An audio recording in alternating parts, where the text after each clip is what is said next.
Bienvenue pour cette matinée consacrée à la transformation numérique et plus spécifiquement aux méthodes DevOps. Si vous ne savez pas ce que c'est, on va vous expliquer. Si vous savez très bien ce que c'est, on va vous aider à devenir excellent en la matière. J'espère que tout le monde est bien installé. Bon, l'avantage du format en ligne, c'est que normalement, personne n'a de problème de transport pour se rendre sur les lieux de la conférence. Tout le monde doit être confortable, tout va bien. Je me présente, je m'appelle Florian Deb, je suis journaliste pour Les Échos au service Hightech Media. Ça fait quelques années maintenant que je couvre ce vaste sujet de la transformation numérique et de l'informatique, la façon dont les informaticiens peuvent changer une partie de notre monde. Et je suis ravi d'être avec vous ce matin. Au programme, que de belles choses. On va commencer par une table ronde introductive. On va essayer de comprendre un petit peu ce qu'est le DevOps, quels sont les enjeux, quels sont les défis de cette méthode de développement. Ensuite, différents ateliers, une keynote d'abord, et ensuite différents ateliers vous seront proposés pour aller un peu plus en détail, pour toucher vos problématiques, pour comprendre ce qui peut vous embêter dans ce sujet et comprendre comment vous aider. Vous avez sûrement plein de petits points de douleur, comme on dit, sur ce sujet DevOps. En vrac, vous avez en général beaucoup plus d'idées que de développeurs et le DevOps peut vous aider. Avec la crise, l'urgent est devenu encore plus urgent, mais les ressources se font rares. Là aussi, le DevOps peut arranger un peu la situation. Peut-être que le DevOps est fait pour votre organisation. L'idée, c'est qu'à la fin de cette conférence, vous sachiez où est-ce que vous en êtes sur ce sujet. Qui sont nos trois intervenants pour cette première conférence introductive? J'espère qu'ils sont bien connectés. Oui, je les vois.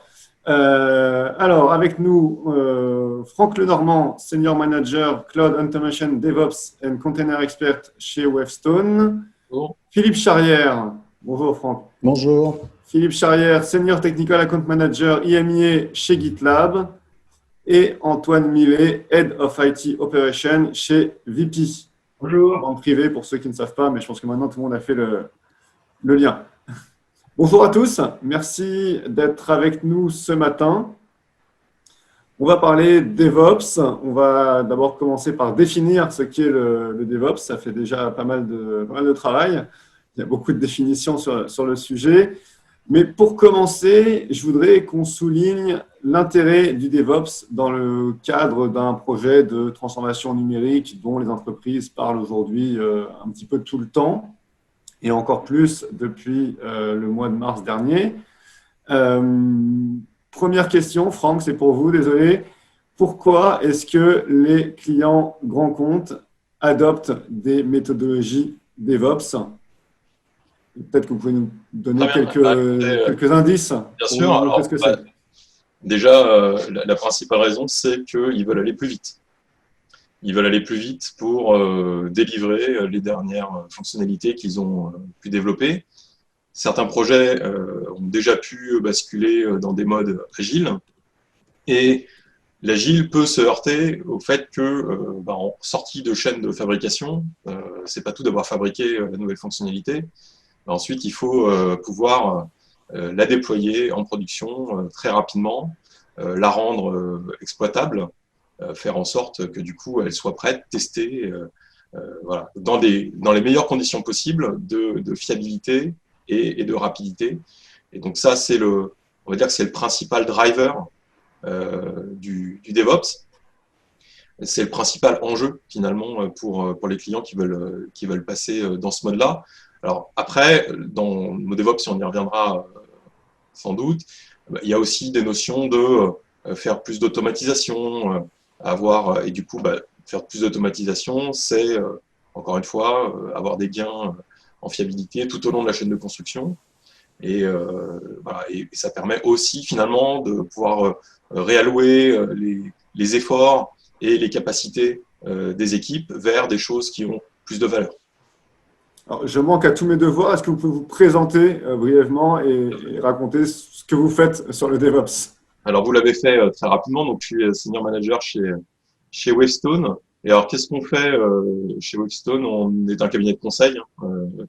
Donc, du coup, on fait essentiellement du conseil. Donc, en fait, on aide nos clients à faire finalement les bons mouvements, les bonnes transformations, et on les aide à cadrer ces transformations. Et puis, on va jusqu'à les aider, en fait, les coacher ou les assister dans la mise en place de ces différents concepts, du DevOps notamment, mais bien évidemment pas que, parce que ça tire, même le DevOps tire beaucoup de choses au sein de l'entreprise, et je pense qu'on aura l'occasion aussi d'y On va en reparler, ouais.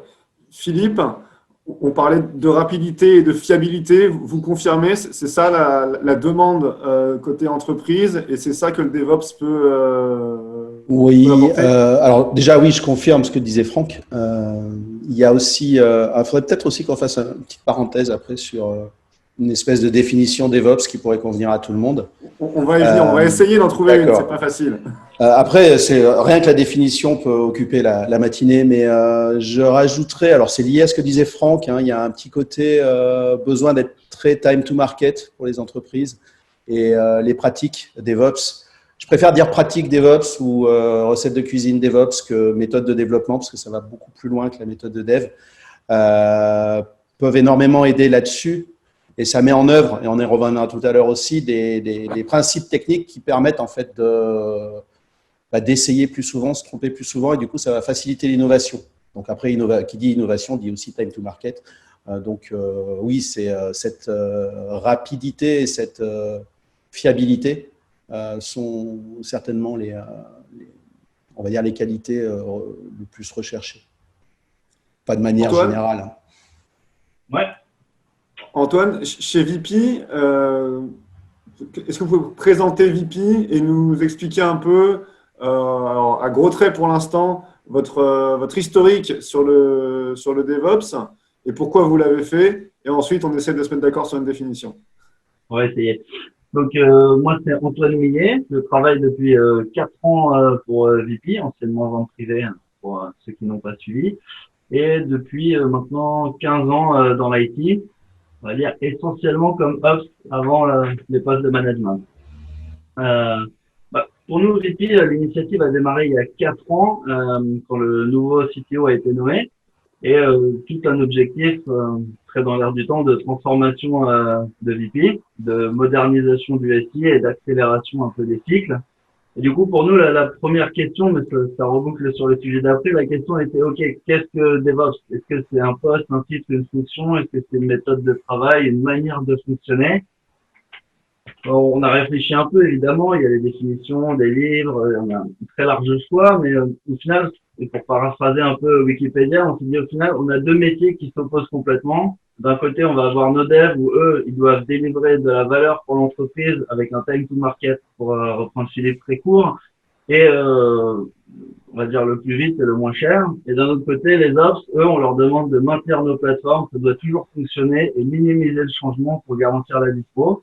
Donc, en travaillant un peu le sujet, on a écrit un peu toute une feuille de route pour les années qui ont suivi le début de la transformation. Ce sera un plaisir de vous expliquer. On va y revenir. Franck, Philippe, sur la définition de DevOps, je disais hier à Antoine que finalement, il serait un exemple de pratique DevOps, mais qu'il y avait probablement plein d'autres possibilités et d'autres manières de faire. Est-ce que vous arriveriez à synthétiser un petit peu voilà, de quoi on parle quand on parle de pratique DevOps ou de méthode DevOps, selon les termes de chacun? Je vais faire une première tentative. Je rejoins déjà tout à fait Philippe en fait quand il dit des recettes et des pratiques. En fait, c'est très important. DevOps, c'est pas un cadre normatif qu'on applique. En fait, c'est pas une recette unique qui est appliquée stricto sensu dans toutes les entreprises. Ça va être en effet un ensemble de pratiques, un ensemble de méthodes, c'est un ensemble d'outillages dont on va pouvoir prendre quelques bouts de manière à adapter finalement à son besoin, à ses enjeux. En gros, nous, la définition qu'on donne, en essayant de synthétiser, on regroupe ça sous 4 piliers. On dit qu'il y a un premier pilier qui est le pilier finalement de tout ce qui est la partie usine logicielle, ce qu'on appelle le CI/CD, Continuous Integration, Continuous Delivery. Donc, qui va être vraiment comment est-ce qu'on fait pour avoir une chaîne de construction automatisés et qui permettent d'aller jusqu'au bout, jusqu'à la mise en production, en passant par les grandes étapes indispensables que sont les tests, la vérification de la qualité du code, etc. Plein de choses. Ça c'est le CI/CD. CI/CD, premier grand pilier. Deuxième grand pilier, je ne les ai pas mis par ordre d'importance, mais culture de la collaboration.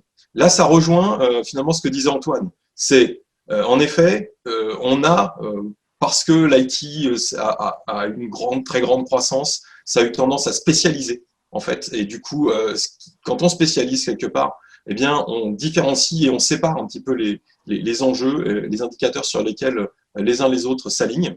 Et du coup, on a perdu un peu ce sens de la collaboration entre le monde du développement et le monde de l'exploitation.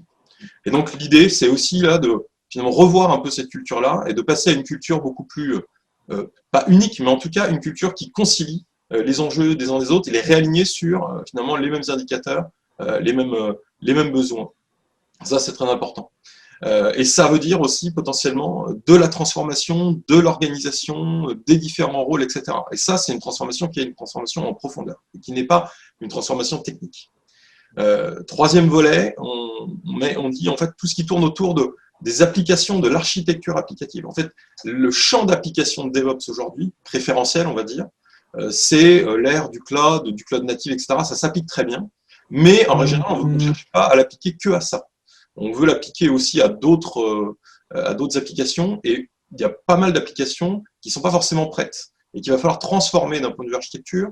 Typiquement, la principale transformation, c'est modulariser les applications pour faire en sorte d'avoir des petits objets qui soient beaucoup plus facilement pilotables, gouvernables. Et puis le dernier volet, c'est un des sous-jacents techniques qui est important pour faire du DevOps de manière efficace, c'est ce qu'on appelle l'infrastructure as code. En tout cas, c'est avoir les capacités d'avoir de l'infrastructure pilotable qui va pouvoir venir justement être pilotée par cette fameuse chaîne de CI/CD. Donc c'est autant de la technique que de la culture. Ça mélange plein de choses et c'est pour ça que c'est compliqué. Philippe, vous êtes d'accord avec tout ce que Oui, complètement d'accord. Alors, je vais avoir du mal à ajouter quelque chose sur ce qu'a dit Franck, parce qu'il a été plutôt complet. Du coup, je vais juste parler un petit peu des origines, pourquoi c'est arrivé. Une des raisons, il y a une bonne grosse dizaine d'années, peut-être un peu plus même, parce que si je me repositionne à cette époque-là, c'était la naissance de ma fille, elle a 15 ans, donc un peu plus de 10 ans. On parlait beaucoup d'agilité. Moi, j'étais en société de service, donc on nous faisait vendre énormément d'agilité au forfait. Ça pourrait être un autre sujet. Mais grâce à ça, les développeurs étaient arrivés à un état où ils arrivaient à livrer plus rapidement et plus souvent. Par contre, côté Ops, où alors le terme existait aussi, les opérations, ça existait déjà. Mais on va dire les admins, les DBA, eux, on leur avait demandé de respecter des SLA, d'avoir un système stable. Et livrer une fois par semaine, c'était juste hors de question. Normalement, livrer, c'était on frisait les versions et on faisait ça une fois par trimestre ou une fois tous les 6 mois. Du coup, il y avait un espèce de, je ne sais pas si on peut dire, blocage, ou en tout cas, les devs avaient beau travailler rapidement, finalement, leur dev était stoppé, leur livraison était stoppée. Donc, ça a été une des raisons de l'apparition de ce mouvement où des gens peuvent échanger des bonnes pratiques, une espèce de philosophie commune. Et donc, c'est un peu ce qui a déclenché tout ça. Et le terme DevOps, en fait, il a été, alors, d'après ce qu'on dit, inventé par Patrick Desbois, qui est un des organisateurs des DevOps Day en Belgique. Ouais. Et avant de parler DevOps, il parlait d'Agile Administration System. Et ça faisait un peu long. Enfin, pour un titre de conf, c'était pas chouette. Donc, ils ont utilisé DevOps en concaténant Dev et Opération, et c'est parti de là. Mais donc voilà, ça aurait été ma petite patte dans la réponse à la question. Depuis, c'est devenu, il ne faut pas se mentir aussi, un buzzword. On me disait récemment, c'est presque la blockchain il y a quelques années, pour dire à quel point c'est devenu un buzzword.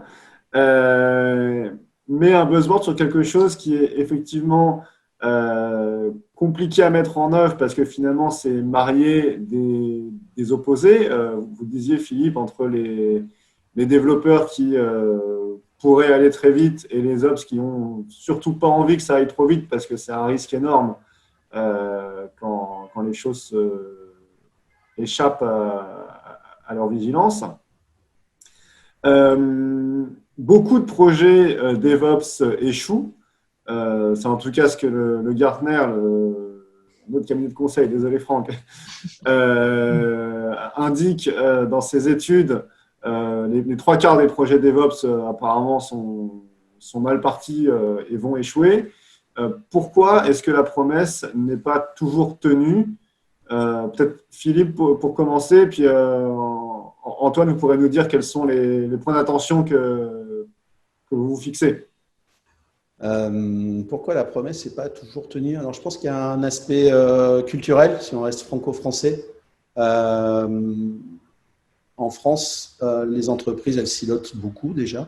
Donc, je pense que ça met des freins parce qu'il y a des équipes par silo. C'est-à-dire que les devs ne connaissent pas les ops, pour faire rapide? Par exemple, mais il n'y a pas que ça. Hein, parce que c'est trop généralisé, on va dire. Enfin, ou c'est trop, non, c'est le contraire de généraliser. On fait un focus sur le clivage dev et ops, mais je pense qu'il n'y a pas que ça. Hein. C'est plutôt on a une culture de si je garde l'information pour moi, en fait, j'ai le pouvoir et je ne vais pas le partager tout de suite.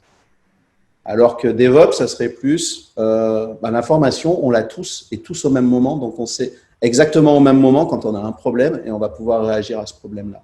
Et je pense que culturellement en France, on n'aime pas partager pour garder son précaré. Il y a aussi, si on silote, qui dit silo dit équipe, et il y a toujours des sachants dans les équipes et il y a des fois un petit côté starification qui fait que les plus jeunes n'osent pas demander, la star entre guillemets considère que de toute façon elle a toujours raison et n'a pas forcément à argumenter ses choix, des choses comme ça. Donc moi je vois ce frein, pour moi le plus gros frein est essentiellement humain et culturel. Antoine, oui. Comment est-ce que les risques d'un projet DevOps sont appréhendés chez VP? Je rejoins Franck et Philippe totalement. Pour nous, le plus gros challenge, c'est là, c'était la culture. VP, c'est une société française à la base. Aujourd'hui, on est répartis dans 12 pays européens différents en présentiel bureau. Et déjà, de base, il y a certes la culture française, mais on avait la culture de tous les pays. Donc, quoi qu'il arrive, chacun a, entre guillemets, de par l'apprentissage qu'on a eu à l'école, les écoles d'informatique ou son expérience passée, on avait tous déjà des méthodes de travail, de fonctionnement. Et déjà, nous, on avait pu constater que le DevOps serait pas le même dans tous les pays. C'était assez rigolo. Et du coup, on a, avec tout le top management, mais essentiellement le VP Engineering, on a pris un peu de recul et on s'est dit, OK, nous, ce qu'on veut, c'est une manière de fonctionner. On veut une manière de fonctionner fluide, on veut que ce soit rapide, on veut que ce soit transparent, mais surtout, on veut pas de friction, comme tu dis, Philippe, entre les DBA, les Ops et tous les différents silos des métiers. Au final, pour avoir un time to market rapide. Du coup, on a réfléchi un peu à la question, on s'est dit comment essayer de transformer, d'apporter un truc un peu nouveau, une idée nouvelle qui va nous permettre de focus sur le sujet. Et là, pour nous, ça pourrait être un peu long à expliquer, mais c'était de l'idée de se dire, OK, on va passer l'intégralité de l'IT de l'entreprise en inner source. Pardon? En inner source. Du coup, l'inner source, c'est un modèle dérivé de l'open source. On essaye de tirer tous les bénéfices d'un modèle open source pour l'appliquer à une société. Donc, pour ceux qui connaissent pas nécessairement, en version très très courte, excusez-moi, l'open source, c'est un modèle décentralisé de développement logiciel qui encourage principalement la collaboration et la collaboration entre les acteurs et les collaborations externes. Du coup, l'inner source, c'est cette même idée, mais transposée du domaine du software public à une entreprise. Et c'est très très lié au final, c'est ça qui nous a amené, parce que je rejoins Franck, c'est la transparence. Et Philippe aussi sur l'information, les deux.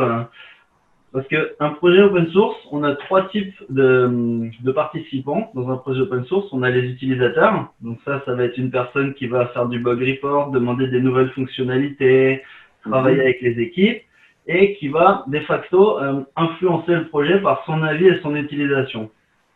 Ensuite, on a les contributeurs, c'est ceux qui vont éventuellement de manière externe apporter une petite pierre à l'édifice, qui vont souvent être des utilisateurs avancés du projet. Du coup, quand on est avancé, on a un peu plus de besoins et on peut guider sa voie. Et au final, on a les mainteneurs des projets open source. Donc, ce sont ceux qui contrôlent le projet, un peu les gardiens du temple, qui assurent la qualité du code, qui contrôlent la direction et la scalabilité. Et du coup, pour nous, en ayant un peu cette réflexion, on s'est dit, OK, qu'est-ce qui va être positif pour une entreprise d'apporter toute cette notion d'open source au sein d'une grosse entreprise privée? La première chose était simple, c'est OK, maintenant on va dire aux équipes, vous n'êtes pas votre code, ce n'est pas vous en fait, vous faites partie d'une équipe à un instant T et vous travaillez sur un projet, du coup vous en êtes le mainteneur, mais vous devez aussi accepter de travailler avec d'autres équipes qui eux deviennent des contributeurs. Donc ça c'était important pour nous. Et du coup, on ne possède pas le projet, c'est plus son bébé. Donc, tu vois, Philippe, on sort. Ça, c'est un changement culturel, en fait. Complètement. Et je reprends ce que tu dis, Philippe, on sort des trucs. Il n'y a plus de savoir sur le software. Tous les softwares de VP, je crois que sur les 3 ou 4 000 projets que l'on a, on doit en avoir 2 qui sont liés à la PCI DSS qui sont privés. Sinon, l'ensemble de la code base de VP est public en interne. Donc, tout le monde peut participer à ça. Donc, le deuxième effet positif. Donc, il n'y a pas de star. Comment? Il n'y a pas de star, du coup. On évite. Tout le monde peut travailler avec tout le monde. Exactement. Le deuxième effet positif de cette culture open source, c'est du coup, c'est d'être polyvalent. On n'a pas tous le même background technique, évidemment, on n'a pas tous la même formation, ni les mêmes envies sur le milieu du travail, mais plus loin que ça, on ne fait pas tous les mêmes langages, on n'utilise pas tous les mêmes technos, et il faut quand même arriver à faire cohabiter tout le monde. Du coup, ça demande un peu de polyvalence, et en fait, cette polyvalence force un peu le travail interéquipe. J'essaye de ne pas faire trop long, excuse-moi. Le quatrième point important, c'est que tout projet doit être simple à utiliser, mais surtout, ça doit être simple de contribuer à ce projet. Du coup, ça doit être facile de dire, OK, cette équipe, j'ai une dépendance avec eux, j'ai besoin d'eux, je dois pouvoir contribuer. Et évidemment, pour rejoindre une nouvelle fois Franck, par contre, non négociable chez nous, le CI/CD, donc l'intégration continue pour faciliter le développement continu, avec la phrase qu'on dit en anglais qui est sur tous nos projets, c'est "Contributions happen on master and master must be green at all times", qui veut dire qu'en fait sur le code base principal, tout doit toujours être vert pour faciliter la contribution. Et du coup, pour finir sur l'inner source, du coup, transposer à VP, qu'est-ce que ça nous a donné? Parce que là, au final, c'est une analyse, c'est des grands principes assez classiques. On s'est dit, OK, VP fonctionne en modèle produit. Donc, très bien, être membre d'un produit, c'est être mainteneur de la code base. On ne possède plus le code, le produit, c'est plus une petite zone protégée, c'est un ensemble, et on est mainteneur de cet ensemble. Mais également, il faut apprendre à contribuer aux autres équipes. Quand on a une dépendance, quand on a un besoin, on doit être capable de s'ouvrir un peu à eux, de se dire, OK, je suis le client de cette code base, j'ai besoin de cette fonctionnalité, on va pas attendre. On peut participer puisque la documentation, le CI/CD et l'ensemble de la chaîne est respecté, on peut contribuer à un projet externe. Et enfin, très important, l'idée d'être disponible et ouvert, dans le sens où par contre notre projet peut recevoir des contributions externes. Et du coup, pour boucler et pour terminer un peu sur notre sujet, revenir un peu sur les DevOps, au final, en déployant cette culture qui a été un changement fondamental pour VP, c'est-à-dire on est passé de tous les silos à OK, on a une code base commune, tout le monde a accès à tout. Aujourd'hui, 4 ans plus tard, les onboardings sont très très simples, tous les projets sont faciles, toutes les équipes sont abordables. Et l'onboarding, c'est aussi bien quand quelqu'un arrive de l'extérieur qu'en interne sur des mouvements. L'autonomie, elle est énorme, parce que tout est simplifié. La collaboration entre les équipes s'en trouve assez vite améliorée. Ça prend un peu de temps de s'habituer à ce changement. Et du coup, ça augmente drastiquement la qualité, puisque tous les regards externes, comme sur un projet open source.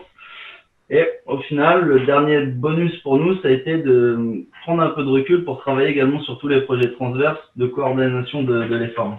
Alors, chez VP, vous disiez vous avez ouvert tout le code, 90% du code, et toutes les équipes, l'ensemble de l'équipe travaille ensemble.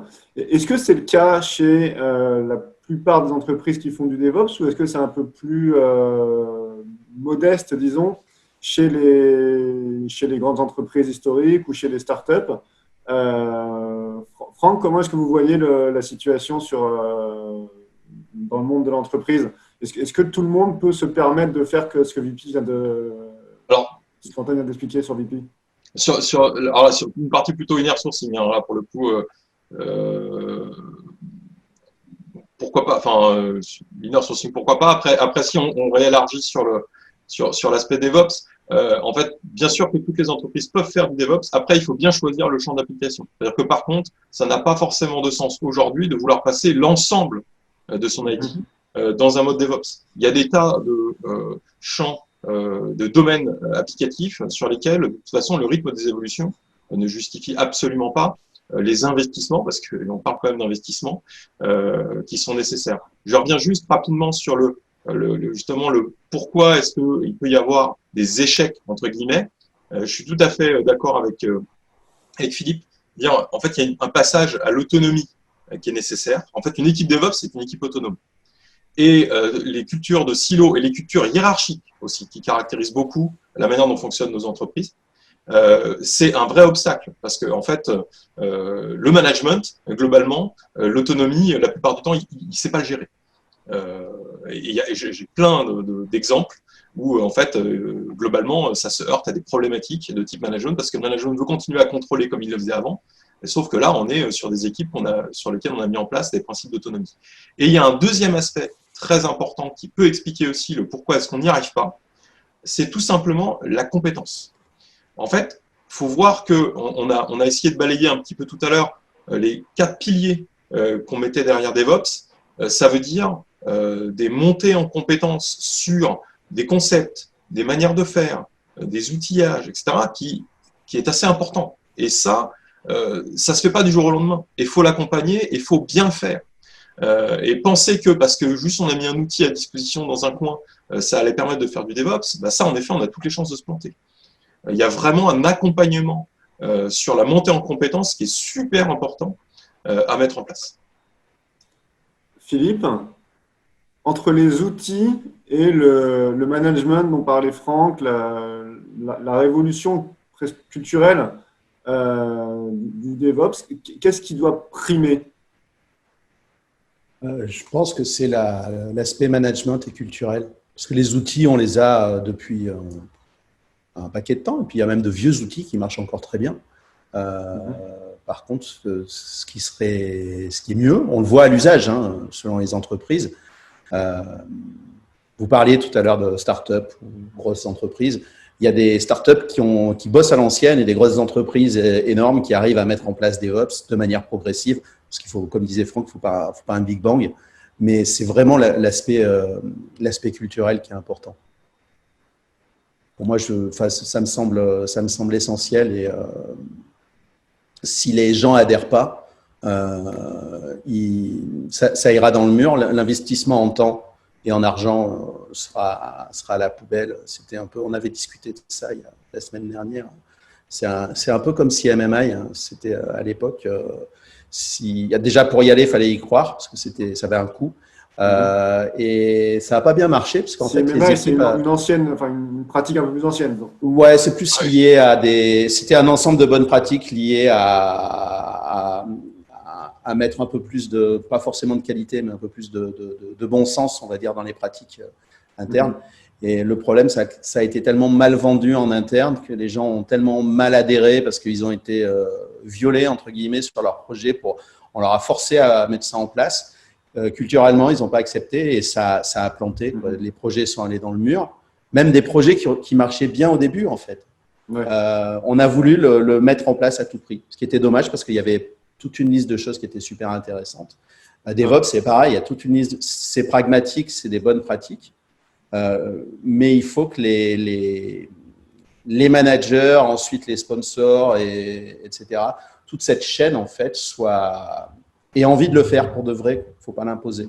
Et donc, Franck a raison, il n'y a pas besoin de le mettre partout non plus. Si ce n'est pas utile, il ne faut pas l'utiliser. Alors, quand on dit avoir envie de le faire, quand on parle de DevOps, on parle assez souvent aussi d'automatisation de certaines tâches ingrates ou très rébarbatives. Mais comment est-ce qu'on peut embarquer l'Ops, notamment, qui voit une partie de son travail être automatisée par un logiciel et qui peut se dire après, qu'est-ce que je vais faire? J'aurai plus de travail, mon emploi va disparaître. C'est une peur dans beaucoup d'environnements, mais dans le DevOps, on le voit aussi. Comment est-ce qu'on explique ça aux en fait, tu vas avoir d'un côté le commercial qui va dire oui, mais ça permet aux gens de se reconcentrer sur la valeur ajoutée de leur métier. Donc ça, c'est le truc qui va faire hurler tout le monde et qui hérisse, on va dire, un peu le poil. En fait, déjà, normalement, ce travail d'automatisation, c'est l'Ops qui va le faire. Et il va le faire pour les devs. Moi, je suis un dev. Je ne suis pas un Ops. Des fois, j'ai des velléités d'apprendre certaines choses un peu plus Ops, mais je me rends compte que je ne suis pas fait pour. Je ne suis pas bon dans ce domaine-là. Par contre, en tant que dev, j'ai besoin de pouvoir publier mon application, ma web app sur Internet de manière le plus instantanée possible. Donc, avant, c'est-à-dire il y a une quinzaine d'années, quand j'étais chef de projet, il fallait que j'appelle les Ops, que je leur dise voilà, j'aurais besoin de livrer ça et de le déployer, et il faudrait que ce soit fait pour demain. Et on me répondait ouais, ok, mais ce ne sera pas demain, ça sera dans un mois. Donc, et après, j'allais expliquer à mon client que, en fait, on ne s'était pas pris assez tôt. Et je faisais ça régulièrement et je m'y prenais plus tôt, donc j'embêtais les Ops beaucoup plus tôt et beaucoup plus souvent. L'Ops, s'il me donne un super pouvoir, c'est-à-dire qu'il automatise ça, mais en mettant les barrières qui vont m'éviter de faire des bêtises, donc de faire tout ce que je ne sais pas faire finalement, déjà, lui, ça va lui apporter de la sérénité. Je ne vais plus l'embêter quand j'ai besoin de publier, et si je dois publier 10 fois dans la journée, lui, il me fournit les moyens de publier de manière transparente, c'est-à-dire que les utilisateurs ne vont pas voir forcément que j'ai fait un redéploiement. Et il sait que je vais le faire tout le temps, que je vais pouvoir l'automatiser dans la CI moi-même ou les gens de mon équipe, mais il sait qu'il n'y aura pas de bêtises. Donc, il gagne en sérénité. Et là, cette fois-ci, il peut aller, lui, s'amuser sur des choses beaucoup plus intéressantes et beaucoup plus importantes. Parce que notamment la sécurité, les vulnérabilités, c'est un truc qui demande des compétences très fortes. Il faut du temps pour pouvoir s'y atteler de manière, on va dire, efficace. Et Antoine, voilà. je vous vois opiner de la tête. Ça, c'était le point de vue du dev. Est-ce que l'Ops pense pareil?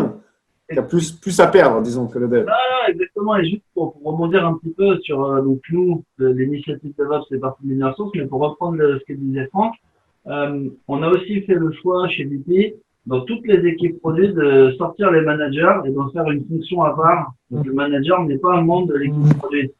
Donc, le manager, on va dire, ce sont plus des gens qui font du management pur. Il n'y a plus de lien tech management. Et ça nous a beaucoup aidé pour la culture. Et notamment pour reboucler avec Philippe, aujourd'hui, les Ops, chez nous, leur gros travail, la partie amusante du travail, effectivement, c'est d'optimiser et d'accélérer encore l'automatisation. On fait de très gros efforts pour simplifier la vie des devs. Ils ont déjà toute une suite d'outils qui leur permettent de pousser en prod très très rapidement. Et on travaille dessus sur les automatisations, améliorer les tests, fournir une batterie pour revenir sur l'organisateur, une batterie de templates GitLab pour le CI/CD pour nos devs. Donc en fait, on fait vraiment un petit travail de dev avec les ops pour simplifier la vie de nos devs. Ça, c'est vraiment un leitmotiv chez nous de s'assurer qu'on soit capable justement qu'à aucun moment l'équipe ops doit ralentir le time to market, mais en conservant un peu le côté fun du boulot. Ok, alors accélérer, simplifier la vie des devs, tout ça évidemment on peut se dire que c'est un objectif assez intéressant pour une entreprise. Est-ce que c'est le bon moment de le faire en 2020, après la période épidémique qu'on a connue, l'économie ne va pas très très bien. Franck, est-ce que vous voyez vos clients engager des projets DevOps en ce moment? Est-ce qu'ils mettent plutôt le holà? Est-ce qu'ils se disent on fera ça vraiment l'an prochain, mais on va y aller à fond? Comment ils ont réagi? Globalement, on n'observe pas vraiment de véritable impact, en tout cas sur les projets actuellement. En fait, le sujet vraiment suscite un engouement assez fort. Et après, il peut y avoir des réalignements, mais qui sont finalement plutôt des réalignements qui viennent par le métier. Parce que oui, certaines entreprises font le choix de finalement retravailler un peu leur chaîne de valeur pour pouvoir se repositionner. Mais ça va plutôt quand même concerner la manière dont on va délivrer finalement l'IT. Et ça fait quand même des années que les entreprises sont à la manœuvre pour pouvoir s'améliorer là-dessus, encore une fois, pour répondre à ces enjeux de rapidité et de fiabilité.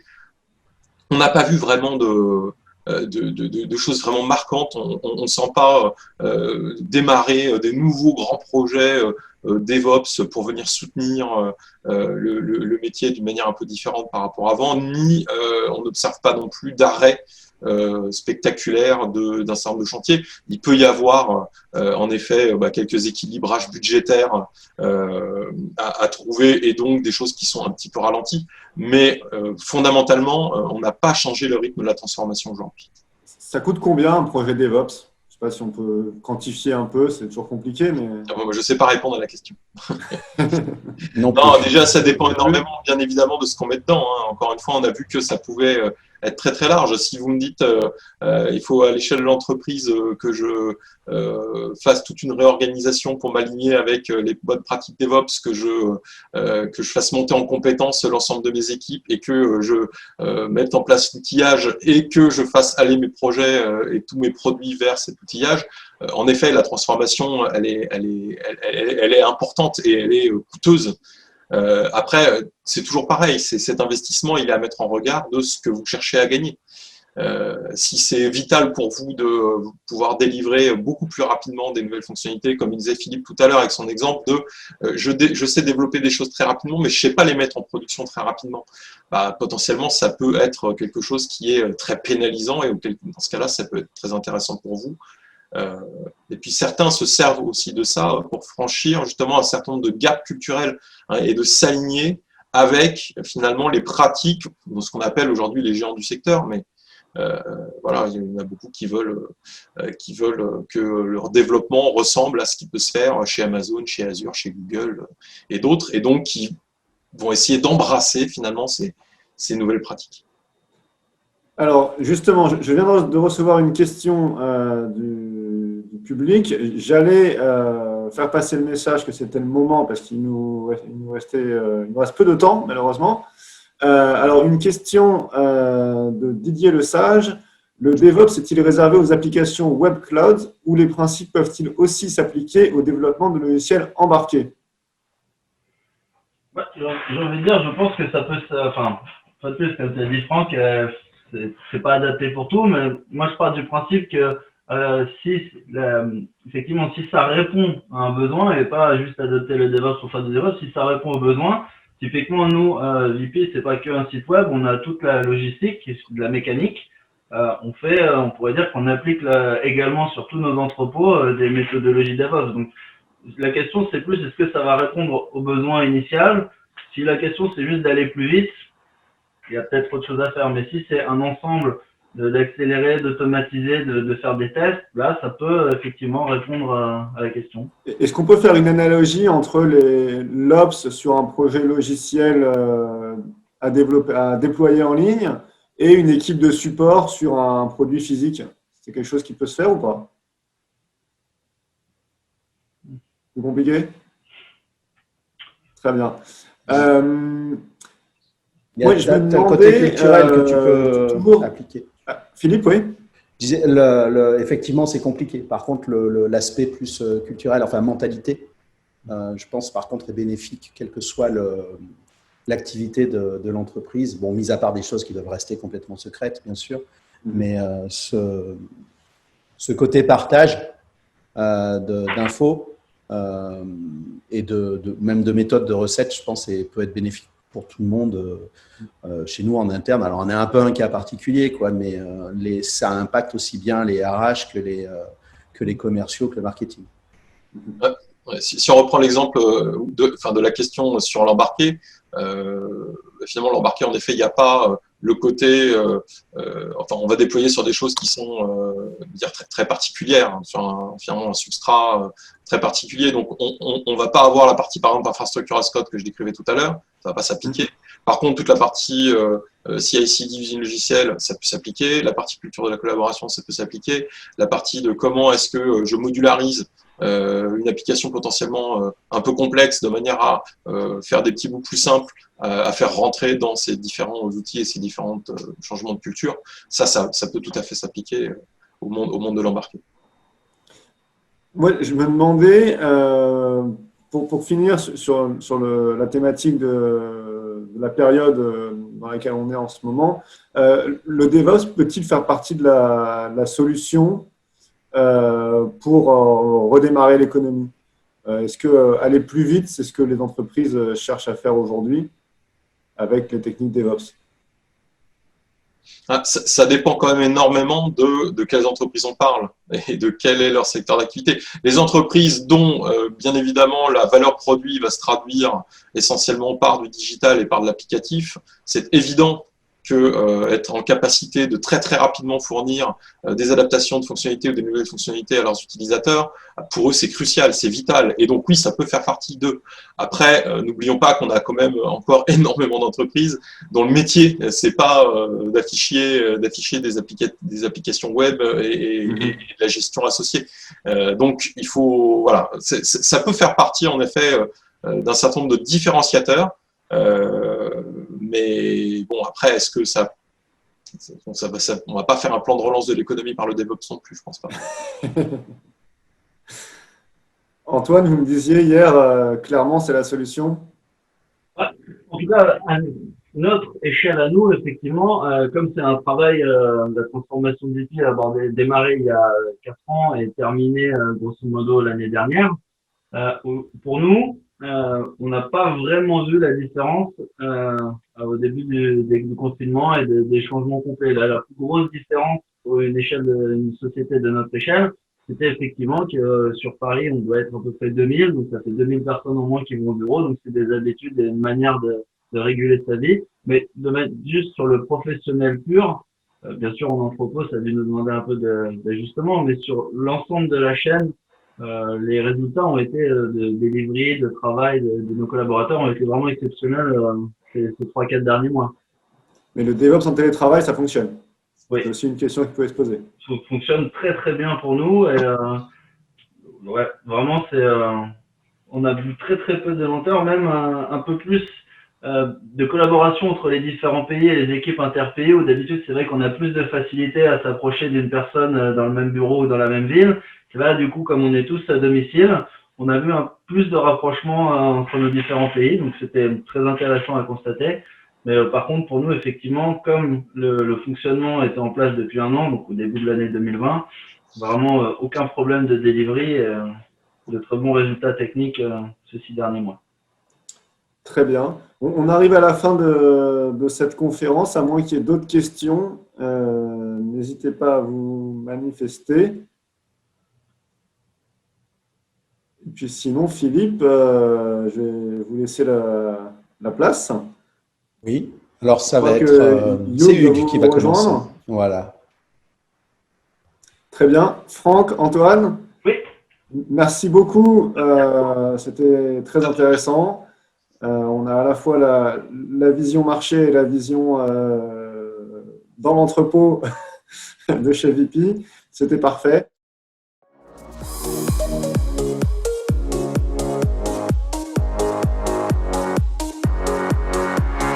Je vous souhaite bienvenue à notre keynote Cloud Native Transformation.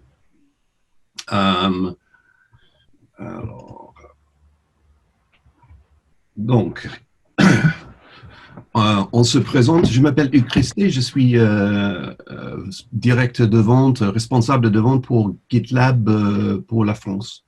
Je laisse à Philippe de se présenter. Bonjour, je m'appelle Philippe Charrière, je suis Technical Account Manager pour la France essentiellement.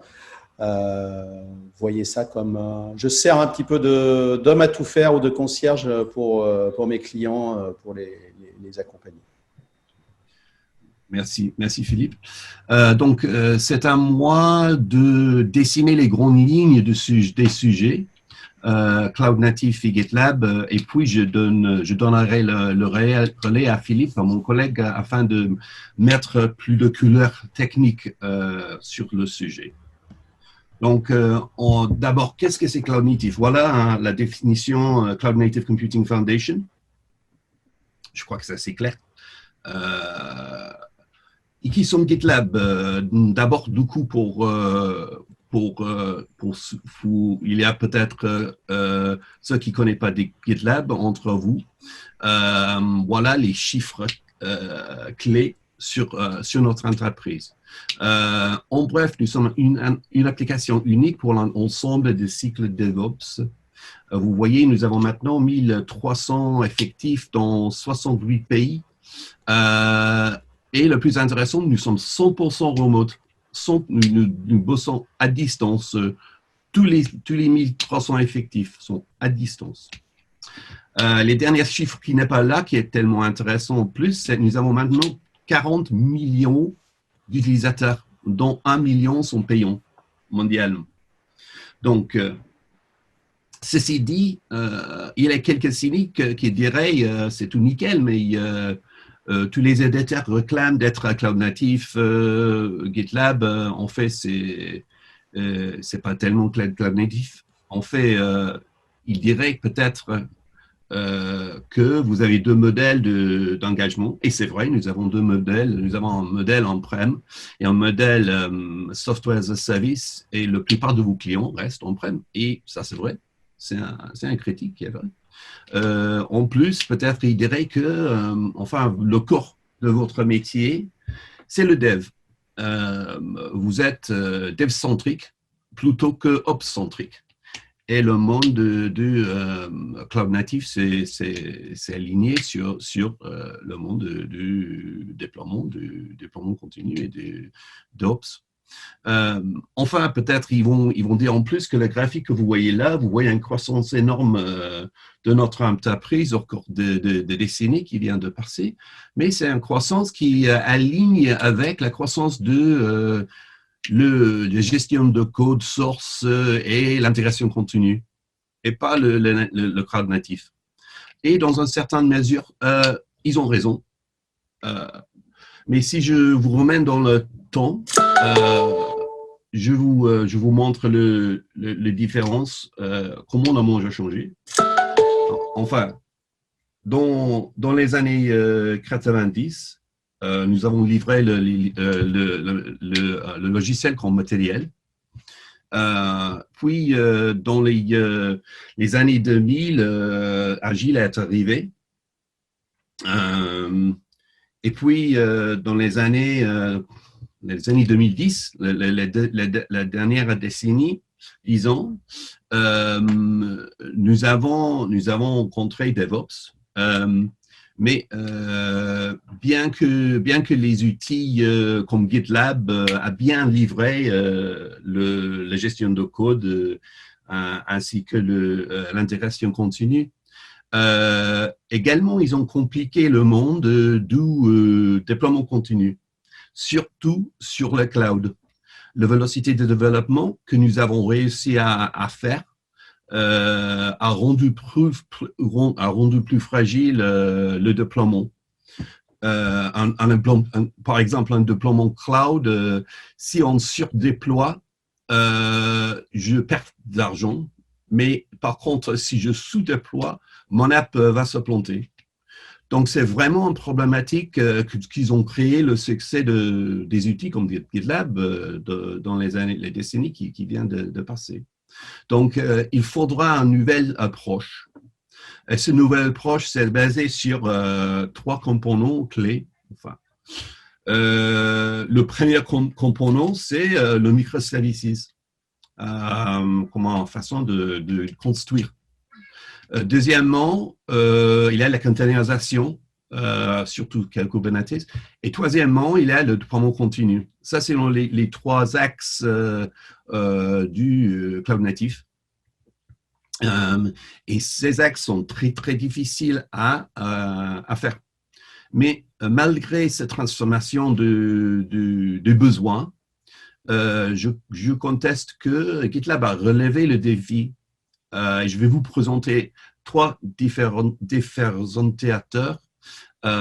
Pourquoi trois domaines de différenciation, c'est plus facile à dire, où nous sommes le leader dans ces trois besoins. Le premier différenciateur, c'est que dont nous sommes très fiers, c'est nos valeurs. Alors, y compris les trois les plus importants, plus alignés, à mon avis, aux valeurs de cloud natif, c'est en premier, c'est l'itération. Qu'est-ce que ça veut dire? Ça veut dire dès le début de notre boîte, dans l'ADN de développement, soit culturel, soit de technique. Nous avons le minimum viable change, une philosophie de minimum viable product qui correspond exactement à la philosophie et les frameworks microservices de Cloud Native. Donc, nous étions Cloud Native au début de notre croissance comme entreprise. Deuxièmement, il y a les diversités. Tenons compte, il y a une diversité culturelle, mais enfin, nous avons eu toujours une exclusivité. Nous avions une exclusivité technique, inclusivité technique. Qu'est-ce que ça veut dire? Ça veut dire que dès le début, nous avons projeté notre logiciel, notre entreprise, c'était toujours ouvert à tous. Nous avons rien à exclure. Notre Kubernetes marche sur OpenShift, notre technologie Kubernetes marche sur toutes les plateformes OpenShift et KS, toutes les plateformes de Kubernetes. Donc, cette inclusivité culturelle et technique, c'est la deuxième valeur qui aligne, à mon avis, avec les valeurs de Cloud Native, l'esprit, disons, de Cloud Native. Et troisièmement, nous avons l'efficacité. Donc, nous avons vraiment fusionné le CI/CD. En faisant ça, nous avons vraiment fait des grandes démarches vers le Cloud Native pour faciliter cette étape de chaîne DevOps. Donc, pour moi, nous avons dans les ADN de notre culture les valeurs qui alignent avec ceux du Cloud Native. Mais le deuxième différenciateur, c'est nos capacités que apporte GitLab à nos clients. Donc, vous voyez là les trois axes, les trois domaines, disons, de capacité que nous apportons. À gauche, vous avez l'intégrité de solutions. C'est important. À droite également, nous avons le fait que notre produit, c'est l'engine de notre produit, c'est open source, la diversité de développement, rapidité de développement que contribue la communauté open source. C'est vraiment un USP pour nous. Mais le plus important, c'est au milieu. Ça, c'est l'agnosticisme de déploiement. Et là, vous avez trois points très importants. Le premier point, c'est que GitLab s'installe n'importe où. C'est hébergé soit chez vous, soit sur le cloud public, soit sur un cloud privé. Donc, c'est vraiment, il n'y a pas de besoin d'hébergement spécifique. Mais deuxièmement, et plus intéressant, le logiciel que vous déployez, que vous développez et déployez avec GitLab, ça également, ça s'installe n'importe où. GitLab comme produit déploie sur le cloud public, également sur on-prem ainsi que le cloud privé, OpenShift, etc. Et troisièmement, le produit a été optimisé pour Kubernetes. Nous avons parié sur Kubernetes très tôt dans l'évolution. Et le produit lui-même s'est optimisé pour le Kubernetes. Donc,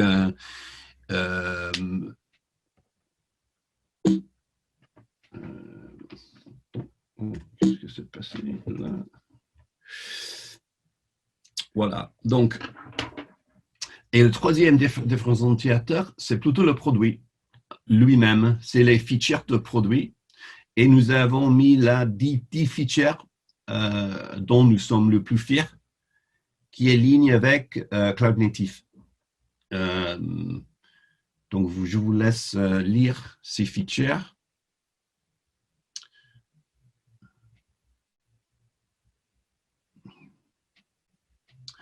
Donc, Philippe, il va explorer plus profondément quelques features de ce liste-là, mais vous voyez que ça c'est vraiment un alignement avec l'essentiel de Cloud Native. Donc, ces trois différenciateurs, les valeurs, les capacités qu'apporte GitLab ainsi que les features de produits, à mon avis, ça nous place dans le catégorie de Cloud Native.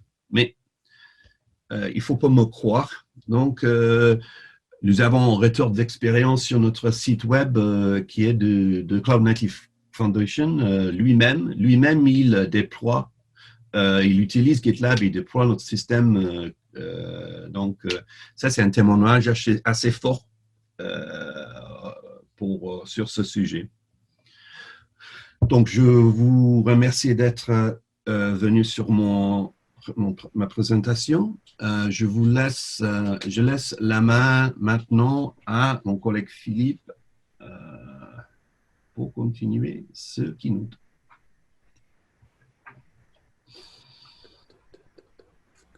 Alors, il faut que je retrouve où est mon slideware. J'ai beaucoup trop de choses. Alors, c'est desktop one. Est-ce que... Non, c'est pas celui-là. Excusez-moi. Donc, je recommence. Share screen. Pourquoi? Ah, voilà, il est là. Donc, normalement, maintenant, vous devez tous voir mon écran. Donc, Hugues, merci pour l'introduction. Alors, pour aller plus en détail, on va dire dans les fonctionnalités en quelques minutes, c'est compliqué, mais vous avez mon mail au début du slideware, donc n'hésitez pas à me contacter pour avoir plus d'informations. Aujourd'hui, on m'a dit, Philippe, essaye de ne pas être trop technique, de ne pas trop parler trop longtemps, donc j'ai essayé de mixer tout ça et de vous montrer comment GitLab peut vous aider par le biais de quelques exemples. Alors, tout d'abord, je vais reprendre ce que disait Hugues. GitLab est cloud agnostique. Alors, désolé, je mélange français et anglais, mais je ne sais pas faire autrement. Ça veut dire que vous pouvez réellement l'installer partout. Sur GCP, GKE, Amazon, Azure, Cube, dans des VM, dans du Docker ou sur vos propres machines. C'est important à savoir. Et peu importe en fait où vous déployez vos applications. GitLab va vous permettre de déployer, tester, enfin développer, tester, déployer et monitorer vos applications. Donc, en fait, le cycle DevOps dont on parlait ce matin, il y a le build pour la partie dev et le run pour la partie ops. Et on rajoute quelques fonctionnalités autour, notamment du monitoring d'applications cloud native. Alors là, ça y est, je fais du buzzword. On va rentrer dans le vif du sujet. Qu'est-ce que veut dire cloud native? Quels sont voyons déjà en fait les prérequis techniques pour avoir une application dite cloud native. Alors, cloud native, ça serait avant tout. Alors, moi, je rappelle, j'en parlais tout à l'heure, à l'origine, je suis un développeur. Donc, ma vision est souvent orientée dev. C'est avant tout une promesse faite aux développeurs, mais qui a des répercussions positives sur l'ensemble du projet et des équipes. Pour pouvoir développer et déployer plus facilement. Par exemple, le workflow idéal pour un développeur d'application, ça serait je code, je package et je déploie sans me poser de questions, juste en faisant un git push. Git push, pour simplifier, pour ceux qui ne sont pas techniques, c'est qu'une fois qu'il y a une modif de fait sur le code et qu'elle est sur le serveur, ça part en production. Antoine parlait de branch master qui doit toujours être green. Globalement, je pousse mon code et ça va partir, si tous les voyants sont ouverts, ça va partir sur, par exemple, master et ça va partir en production. Et ça, en plus, les développeurs peuvent le faire plusieurs fois par jour et de façon transparente. On n'est plus obligé de respecter un cycle de release avec des dates figées qui impliquent un freeze de version et des freins qui rajoutent des délais dans le temps. Donc, c'est ça la promesse des apps, une des promesses des applications cloud native. Mais pour bénéficier de ce confort, ces applications elles doivent respecter certains critères. Par exemple, elles doivent être sans état. On parle de on dit des applications immutable. Elles doivent être pensées pour être scalables. Je dois pouvoir avoir plusieurs instances de mon application sans aucune collision pour pouvoir faire, par exemple, du load balancing dessus. Mais alors maintenant, voyons un peu plus comment on pourrait faire ces applications cloud native. Il y a déjà quelques années, les ingénieurs d'Heroku, alors Heroku, c'est un PaaS, plateforme as a service, bien connu, qui appartient maintenant à Salesforce. Leurs ingénieurs ont travaillé sur un ensemble de critères ou de bonnes pratiques ou de recettes nécessaires pour déployer facilement des applications dites cloud ready ou cloud native sur leur plateforme. Donc, plus une application met en œuvre ces pratiques, plus sa vie sur le cloud, donc son déploiement et son exécution sera facilité. Donc, il faut voir cet ensemble de recettes qui avait été appelé le 12 Factors Manifesto, comme un livre de recettes, et puis que vous pouvez toutes les prendre ou en prendre celles qui vous concernent le plus. Vous pouvez les faire évoluer. Vous pouvez ajouter vos propres recettes. Et puis maintenant, on commence à voir d'autres modèles apparaître, notamment via un mouvement appelé Open Application Model. Donc, vous pouvez trouver ça sur oam.dev. Mais si plus vous mettez en œuvre ces recettes, plus votre application a de chances de tourner correctement et d'être déployable super facilement. Pardon. La mise en œuvre de ces facteurs, elle sera possible pour partie grâce à la plateforme sur laquelle vous déployez. Et l'autre partie sera possible grâce à la façon dont vous codez vos applications. Et on y reviendra un peu plus tard, mais GitLab peut vous aider un petit peu dans cette mise en œuvre de recettes. Alors, je ne vais pas détailler tous les facteurs, je vais juste passer sur certains qui, moi, me parlent dans mon historique, dans ma vie de développeur. Il y a par exemple, dans ces facteurs, il faut une seule code base pour une application. Ça permet en fait de générer plus facilement des releases immutables. Alors, immutables, je crois que ça n'existe pas en français, donc immuables, donc qui ne changent pas et qui vont du coup permettre de s'assurer par exemple que la plateforme de dev et la plateforme de prod sont identiques. Mais ça va permettre aussi d'améliorer la prédictibilité des déploiements. Et puis ça va vous permettre de pouvoir automatiser plus facilement certaines tâches, mais aussi de revenir en arrière et comme vous avez historisé toutes vos releases, de pouvoir mettre en place la release précédente si par exemple vous avez déployé quelque chose qui ne fonctionne pas. Un autre facteur est le build, release, run. Il est conseillé de séparer en fait ces étapes et stocker tous les artefacts générés. Ça vous facilite ensuite toutes les manipulations qui sont habituellement un peu pénibles, comme justement le retour arrière, mais aussi les audits. Et ça va contribuer aussi à ce dont je parlais juste avant, la reproductibilité des tâches. Donc, on commence déjà à parler d'automatisation et notamment le déploiement, par exemple, quelle que soit la plateforme cible de déploiement.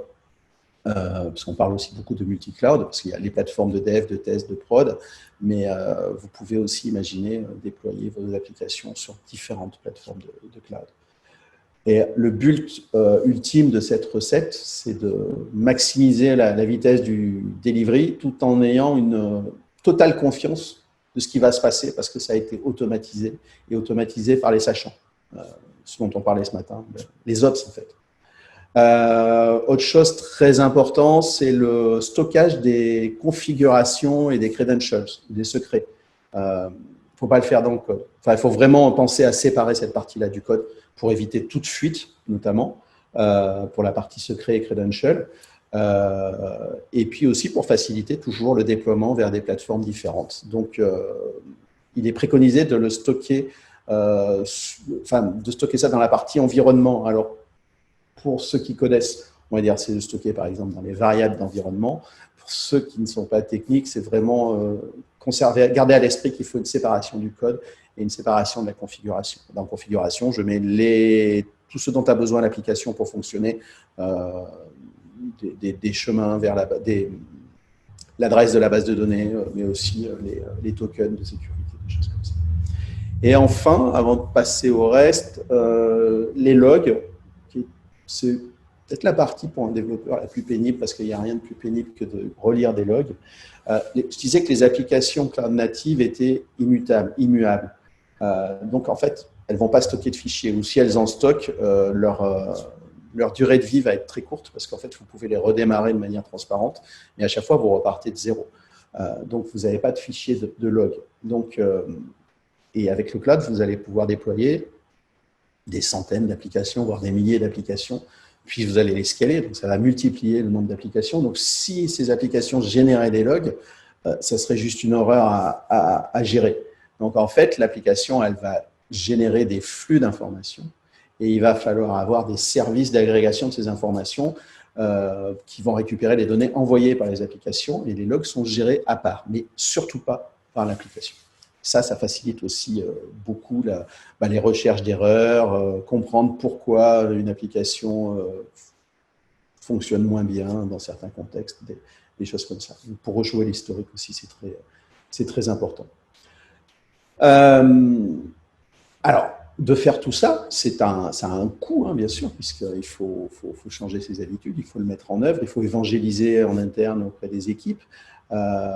Mais ça a quand même des avantages ou des bénéfices de pouvoir penser ces applications de manière cloud native. Il y a un premier bénéfice qui est pour les développeurs. Alors, ça rejoint aussi ce dont on parlait ce matin. La complexité de mise en œuvre en termes notamment de déploiement, de tout ce qui concerne l'infrastructure, va diminuer. Les développeurs sont plus obligés eux-mêmes de gérer la complexité qui est liée à l'infrastructure. Un développeur, il n'est pas un ops, il n'est pas un admin. Je pense que c'est une erreur de lui demander de s'occuper de cette partie-là. Même s'il sait en faire une partie, ce n'est pas lui qui sait le faire le mieux. Ensuite, c'est la plateforme qui doit exploiter directement tout ce qui est infra, middleware. En fait, il faut que ce soit caché, on n'a pas besoin de s'en occuper. Et ça va être fait via l'environnement sur lequel vous déployez, via votre plateforme. Et c'est opéré par les ops. Et ce sera à eux de fournir, si besoin, les outils nécessaires qui vont aider les devs. Donc, du coup, ça permet aux développeurs de se concentrer sur la fourniture d'applications et de fonctionnalités. Donc, on parlait de valeur tout à l'heure, c'est exactement ça, pour aussi fournir des services utiles et utilisables aux utilisateurs. Donc, il est important que cette plateforme et les outils permettent un feedback technique rapide, voire temps réel, pour que les développeurs aient un instantané pendant son développement de la santé de son application. Ainsi, il pourra réagir plus rapidement ou demander au reste de l'équipe de l'aider si ça concerne de la sécurité, par exemple.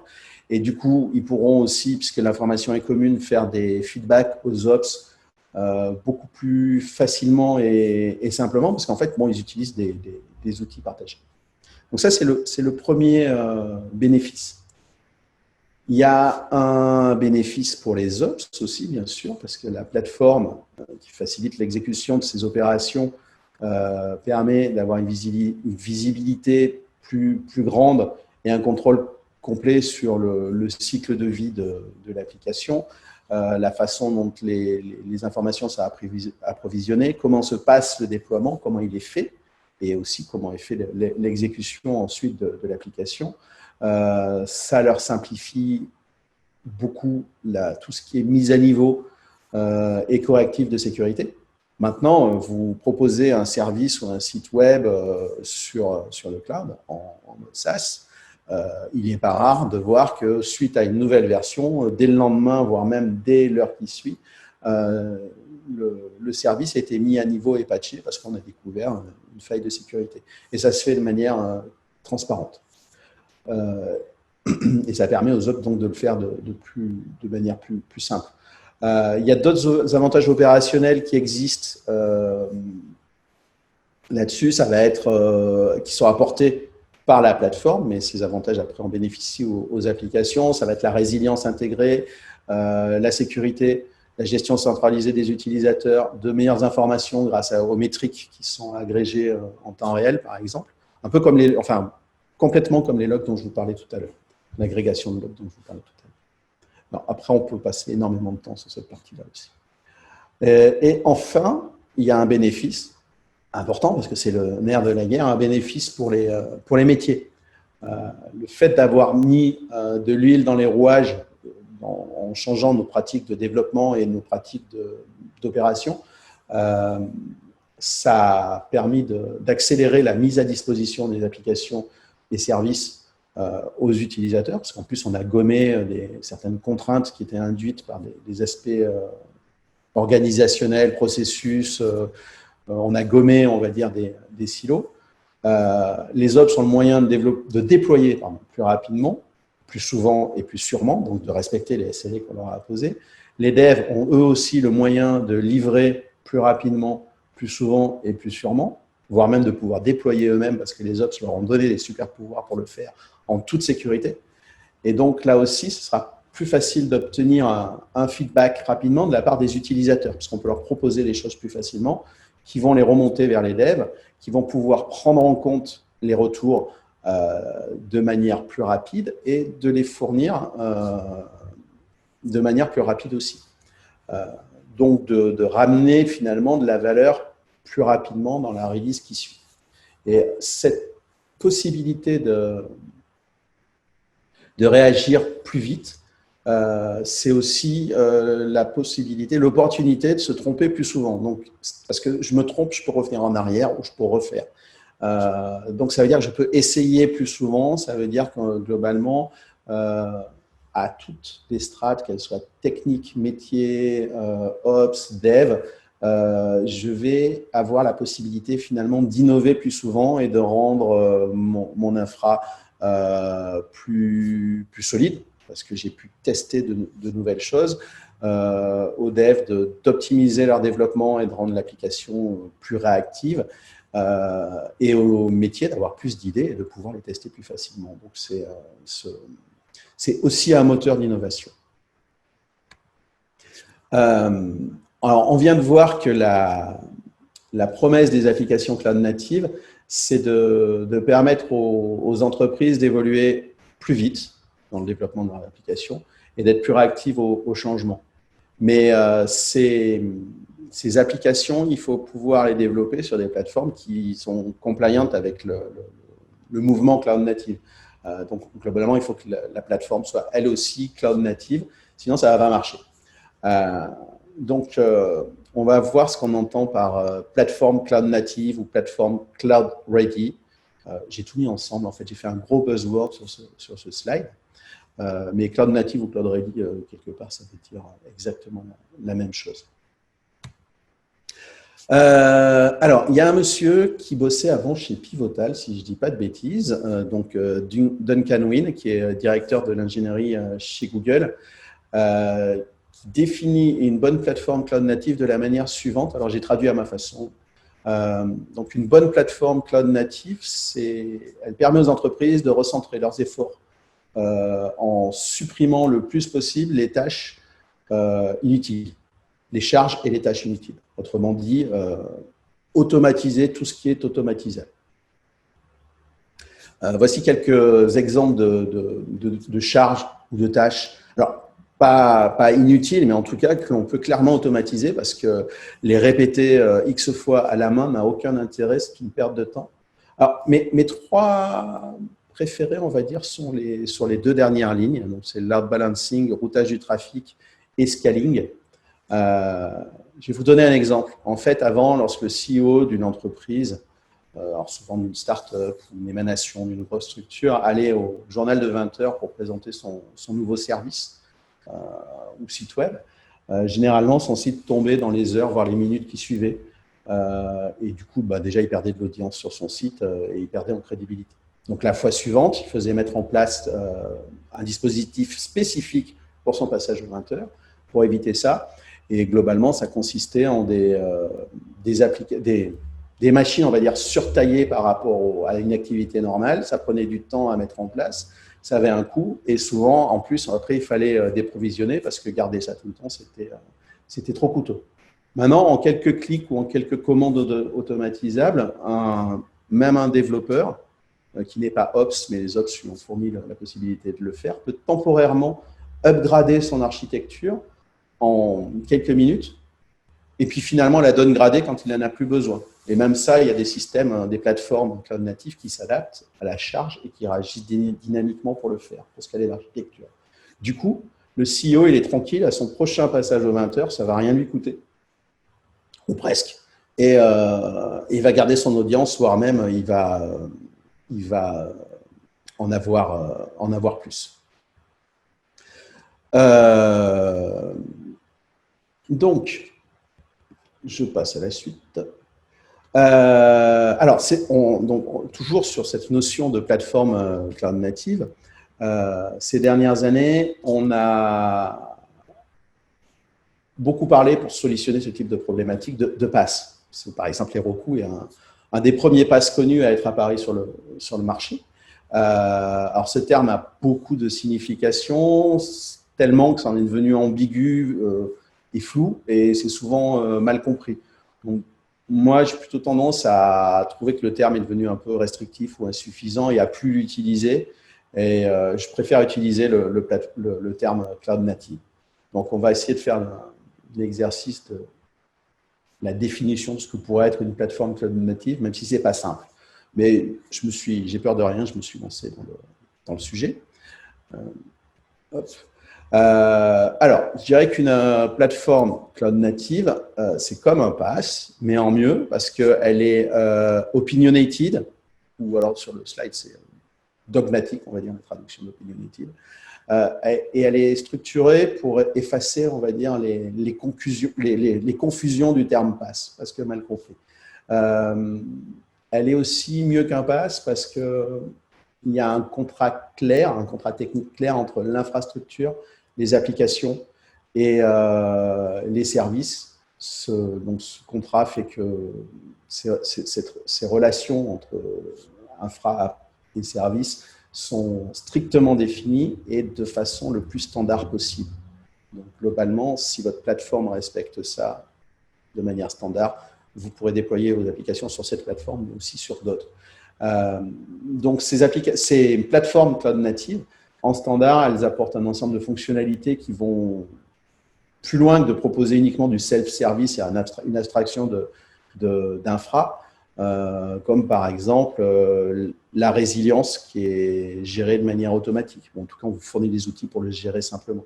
L'agrégation des logs, la sécurité, la mise en œuvre de composants vous permettant de faire du déploiement blue-green, de faire de l'A/B shifting, de faire du zéro downtime, donc tout ce qui va vous simplifier la vie et sécuriser vos développements. Enfin, stabiliser et fortifier vos développements. La qualité principale de ces plateformes, c'est de supprimer tous les obstacles pour accélérer de manière significative le cycle de vie du projet, le build, test, deploy and scale, en grande partie grâce aux facteurs dont je vous parlais tout à l'heure. Alors, aujourd'hui, des plateformes cloud natives qui émergent, vous les connaissez déjà. Il y a notamment Kubernetes, mais il y a aussi OpenShift, Rancher, Cloud Foundry, alors, qui reposent toutes les trois sur Kubernetes. Pour la petite histoire, OpenShift et Cloud Foundry s'appuyaient au début sur leur propre orchestrateur de conteneurs. Et finalement, pour des raisons justement de standard, ces plateformes ont choisi de s'appuyer sur Kube. Et donc, il faut voir OpenShift, Rancher ou Cloud Foundry comme des abstractions à Kube, en fait, et qui vont vous simplifier encore plus la vie pour utiliser du Kubernetes. C'est probablement pas pour rien ces entreprises ont fait le choix d'utiliser Kube, et puis maintenant d'autres entreprises, pas que des éditeurs. Kubernetes est multi-cloud. Vous pouvez l'utiliser sur vos propres plateformes ou sur des clouds déjà managés. Il existe aussi en version totalement managée. Vous pouvez l'installer où vous le souhaitez.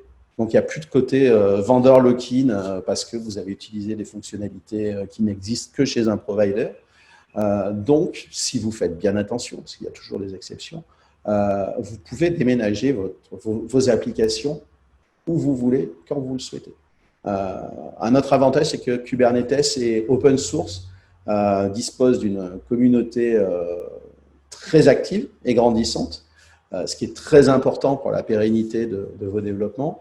De plus, Kubernetes est extensible, ce qui garantit son évolutivité et qui permet à différentes entreprises d'édition de logiciels ou de projets open source de proposer des add-ons à Kubernetes pour vous faciliter la vie sur la gestion réseau, la gestion des DNS et beaucoup d'autres fonctionnalités. Par contre, il faut garder à l'esprit que le coût d'entrée peut être élevé, notamment en termes d'apprentissage. Donc, si vous avez un projet Cube et que vous n'utilisez pas du Cube Manager, soyez sûr d'avoir des équipes avec les compétences nécessaires pour l'utiliser. Alors, ça tombe bien, il y a une grande histoire d'amour entre GitLab et Kubernetes et on propose une intégration avec Cube qui va quand même vous simplifier la vie et va vous permettre de développer plus facilement vos applications cloud natives et de les déployer sur du Cube. Et vous pouvez, alors, GitLab se déploie aussi sur Kubernetes, mais vous pouvez très bien avoir un GitLab déployé sur une infrastructure haute dispo classique et déployer, on fournit les outils pour ça, vos applications sur du Kubernetes. Et l'intégration permet de faire le lien entre l'infra GitLab et l'infra Kubernetes, ou les infra Kubernetes, puisque vous pouvez, grâce à l'intégration, vous lier à plusieurs clusters Cube. Donc, je vais vous présenter quelques fonctionnalités de cette intégration. Pour info, certaines d'entre elles sont utilisables avec d'autres plateformes que du Cube. J'ai fait le focus sur Cube parce qu'on n'a pas toute la journée, mais globalement, les grands principes restent. Alors, tout d'abord, pour connecter GitLab avec un cluster Cube existant, ça va vous prendre à peu près 5 minutes. C'est ce que ça me prend à moi. Dans l'hypothèse, bien sûr, vous avez toutes les informations nécessaires, les droits d'accès, les tokens, les ports ouverts, des choses comme ça. Mais d'office, vous allez obtenir au sein de l'interface GitLab déjà des métriques de santé de votre cluster. Vous pouvez, et il vous faudra normalement pas plus de 15 minutes, toujours avec l'hypothèse que vous avez toutes les informations, provisionner un cluster qui n'existait pas directement sur GKE et lié à votre instance GitLab ou à votre organisation gitlab.com. On vous propose de faire ça aussi sur du Amazon très facilement. Il y a tous les wizards existants pour le faire. À partir de ce moment-là, une fois que votre intégration est mise en place, vous disposez de tous les éléments nécessaires pour développer, tester, sécuriser et déployer vos applications cloud natives via GitLab CI. Alors, GitLab CI, c'est la partie de GitLab qui s'occupe de tout ce qui est intégration continue et delivery continue, enfin continuous delivery et déploiement continu. Donc, globalement, toute la partie qui vous permet de faire de l'automatisation. Par exemple, lorsque vous déployez votre application à partir de GitLab sur un cluster Cube, sur différents environnements, comme la prod, le dev, le test ou d'autres clusters, vous avez la visibilité en temps réel de ce qui est déployé et où en sont vos déploiements. Par exemple, là, en bas, vous voyez que sur la production, le nombre d'instances simultanées de votre application est de 3 et qu'elles sont toutes au vert et donc que tout se passe bien. Vous pouvez aussi, toujours au sein de la même interface, suivre les métriques système et métier de vos applications, quels que soient les environnements sur lesquels vous avez déployé. Quand je dis environnement, c'est environnement de test, de prod, de dev, de pré-prod, etc. Ce qui peut être utile pour étudier des différences de comportement entre la version qui est en dev et la version qui est en production. Et ces métriques, il y a celles qui sont proposées en standard qui viennent de Kubernetes, mais vous pouvez aussi afficher les métriques métiers qui sont proposées par votre application tant que vous respectez le format Prometheus. GitLab, ça vous donne aussi la possibilité d'héberger vos images Docker dans des projets. Donc, en fait, vous pouvez avoir vos propres Docker registries sur vos instances. Mais ça vous permet aussi d'historiser toutes vos images au fur et à mesure des développements, ce qui fait que ça va contribuer énormément à la reproductibilité des releases, ce dont on parlait dans certains des 12 facteurs tout à l'heure. et donc de remonter très facilement sur de versions précédentes. Il sera aussi possible, toujours, je ne suis pas parti sur le bon slide, excusez-moi. Je parlais tout à l'heure de feedback rapide entre les différents acteurs des projets. Et pour le développeur, c'est très important. Bon, avec GitLab, le développeur et l'ensemble de l'équipe va savoir à un instant T si le code présente des défauts de qualité, par exemple, ou des failles de vulnérabilité. Et ça va permettre de réagir très facilement sans ralentir le workflow habituel du développement, parce que tout ça est exécuté en parallèle. Et avec les membres de l'équipe, on va pouvoir réagir très rapidement et profiter des possibilités de Cube et de GitLab pour fixer. Alors, ce n'est pas Cube qui permet de fixer, mais ça va être GitLab, mais tout le redéploiement en toute transparence. Et ce sont des fonctionnalités proposées par Kubernetes. Il propose des patterns pour le faire. Et ça va permettre, via GitLab, de mettre en œuvre très rapidement. Il faut que j'accélère un petit peu. Je pense que je suis en retard, mais j'ai bientôt fini. Je vous ai expliqué tout à l'heure qu'il faut séparer la partie configuration, credential du code. On propose déjà des fonctionnalités pour le faire de manière standard, mais ce sont des fonctionnalités simplifiées. Et depuis peu, donc depuis la dernière release, si je ne dis pas de bêtises, nous proposons une intégration avec l'excellent outil d'HashiCorp, Vault, qui va permettre de gérer tous vos credentials et secrets dans les jobs de CI en toute sécurité et de manière standardisée. Et enfin, vous pourrez, grâce à GitLab CI, piloter toute votre stratégie de déploiement personnalisé en lien avec vos plateformes. Donc, c'est facile de mettre en place des pratiques reproductibles et de les automatiser. Et pour pouvoir faire du déploiement blue-green, pour pouvoir expérimenter sur différentes choses. Et pouvoir les adapter forcément à vos besoins. On approche de la fin, donc aujourd'hui, on ne peut pas parler de cloud native sans parler de serverless, donc ce sera ma petite conclusion. Sachez que GitLab a commencé à travailler sur le développement d'outils pour déployer et monitorer facilement des applications dites serverless. Alors, pareil, parler du terme serverless, ça pourrait couper une matinée entière. Mais une première version de cette intégration est déjà testable, alors c'est en alpha. C'est l'intégration de Knative, alors juste le composant serving, donc qui vous permet de déployer des web applications facilement dans un environnement serverless qui est fourni par Knative. Donc si vous faites déjà du Knative, vous pouvez très bien utiliser GitLab CI et Knative sans cette intégration serverless, mais avec l'intégration Cube.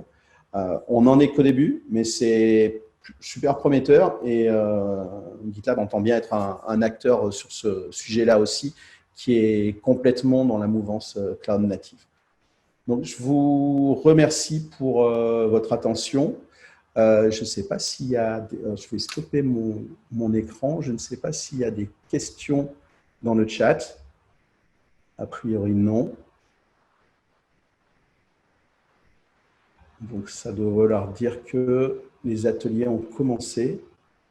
Ah, question, est-ce que les bases de données sont conteneurisables? Oui. Après, je ne suis pas sûr que ça soit une bonne pratique. Pour les tests, oui, hein, on propose même des fonctionnalités de service pour le faire, mais la base de données, c'est bien de l'externaliser complètement plutôt que de la mettre dans du container. C'est n'engage que moi.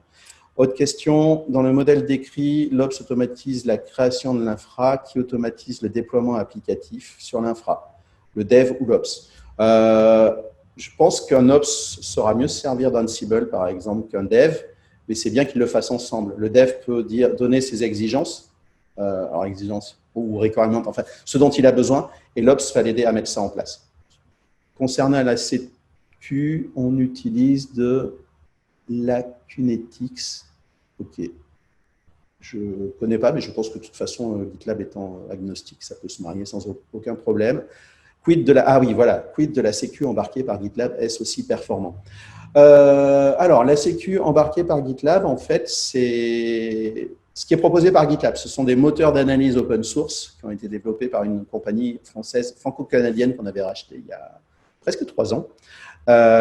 Ces moteurs sont disponibles et vous pouvez les utiliser dans toutes les versions de GitLab. Ce que propose GitLab dans sa version Ultimate, c'est la gestion des vulnérabilités, c'est-à-dire qu'il va exécuter ses moteurs et qu'il va récupérer les résultats et l'afficher au sein de GitLab dans des reports et faire le différentiel au fur et à mesure des évolutions du code pour montrer l'évolution des vulnérabilités. Donc, de manière optimiste, montrer qu'on a corrigé et que la courbe des vulnérabilités est en baisse. Donc, la performance, elle va tenir au moteur. Et du coup, par contre, vous pouvez mettre vos propres moteurs. Donc, c'est où vous avez un besoin simple de vulnérabilité et globalement, on va faire 80% du job. Où vous avez un besoin très complexe et très spécifique, vous pouvez plugger vos propres moteurs dessus. Est-ce que ça vaut le coup de faire des pen tests du coup? Ouais, je pense faire du pen test, c'est un bon moyen de vérifier que les outils qu'on a mis en place fonctionnent correctement. On n'est pas à l'abri d'une erreur. La confiance n'exclut pas le test. Donc le pen test, oui, je pense que c'est une pratique à conserver.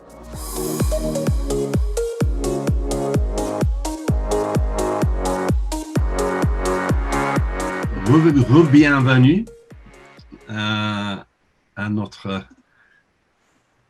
session atelier, summarisation d'atelier, de ce que nous avons discuté. Mais je vais commencer avec ce que nous avons discuté dans notre atelier. Donc, enfin,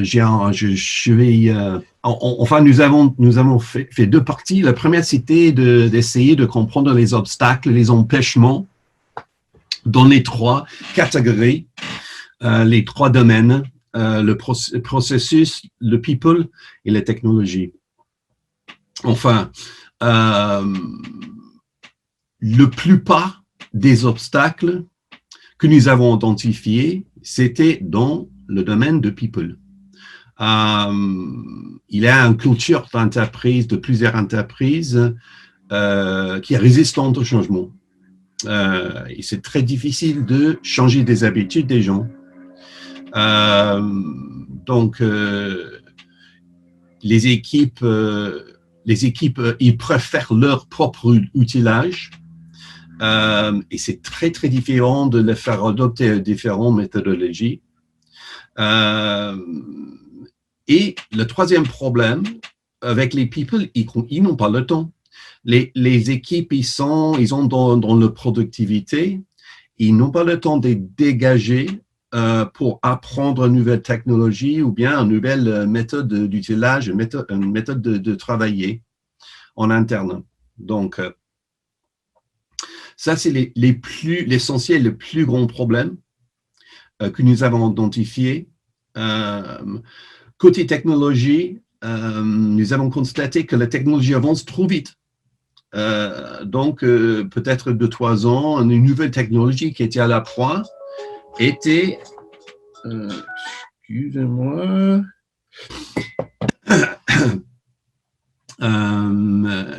était vieillie. Donc, ça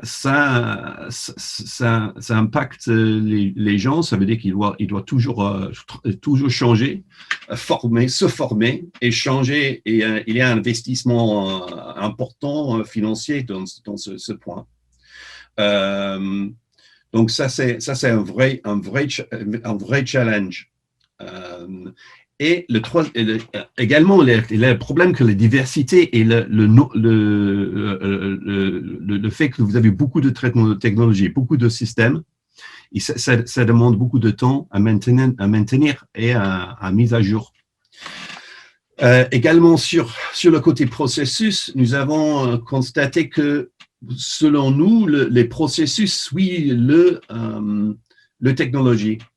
Donc, il y a les goulots d'étrangement de processus, des difficultés de mise en place des nouveaux processus, parce qu'ils sont dépendants des outils, des anciens outils. Et ça, les équipes, les outils ont quelques outils différents. Il n'y a pas une volonté d'harmoniser les outils, les processus, parce qu'il y a des conflits avec des outils. Enfin là, ça c'est la problématique que nous voyons dans nos entreprises. Donc, comment les surmonter? avec une baguette magique, le premier domaine qu'on va s'adresser, c'est People. Donc, ce que nous proposons, c'est créer une équipe de service DevOps en interne, une espèce de Tiger Team. C'est une équipe dédiée à la mise en place de DevOps. Donc, c'est peut-être un Digital Factory, un machin de ce genre de choses. Mais les autres services peuvent se plier sur cette équipe pour adopter DevOps. Donc, ça améliore la communication en interne. Et puis, il peut former les équipes pour leur donner le même niveau de connaissance. Donc ça, c'était l'essentiel où nous allons débuter si nous allons surmonter les problèmes.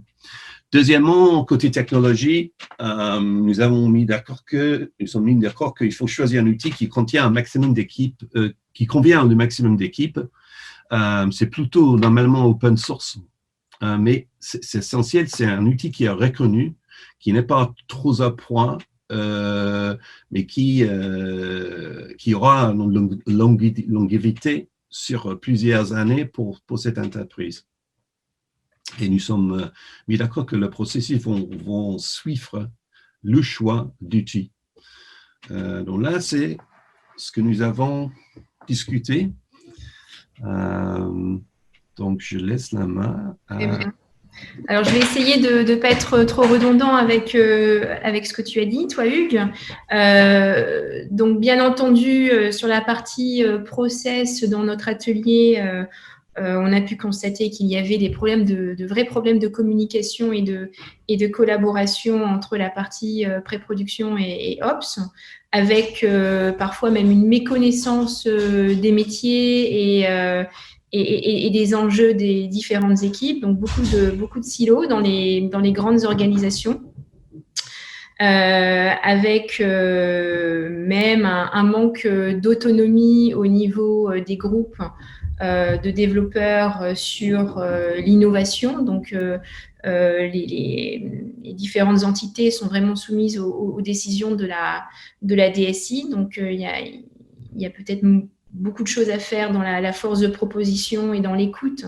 Donc, ça, plus particulièrement au sein de grands groupes. Dans la partie people également, donc il y a également dans les organisations, dans les grandes entreprises, un gros problème de turnover. Donc, il est très compliqué de former les équipes à la partie DevOps, puisqu'il n'y a pas toujours autant de stabilité que souhaité. Donc, ça freine également l'adoption de nouvelles technologies et l'innovation, avec souvent donc, des process rigides en parallèle. Et il y a également un gros problème de temps au niveau de Ops, justement, puisque il y a des problèmes de criticité qui vont en haut de la pile. Par exemple, les problèmes de sécurité ou les challenges liés au cloud qui font que la partie DevOps n'est pas toujours la priorité au niveau des grandes entreprises. Également, dans la partie techno et la multiplicité des technologies utilisées, un grand défi au niveau des grandes entreprises est dû déjà à la globalisation de leurs activités de développement, le rachat de différentes entités et entreprises, des cultures très différentes, qui constitue un vrai frein justement à unifier et à partir sur une technologie unique et simple sur toute la chaîne DevOps. Dans la partie techno aussi, un point qui a été soulevé dans l'atelier concerne la crainte aussi que suscitent les technologies DevOps, puisque souvent la DSI peut craindre qu'il n'y a aucun contrôle sur la partie CI/CD. Donc, souvent, il y a des méthodologies très mixtes entre la partie agile et DevOps.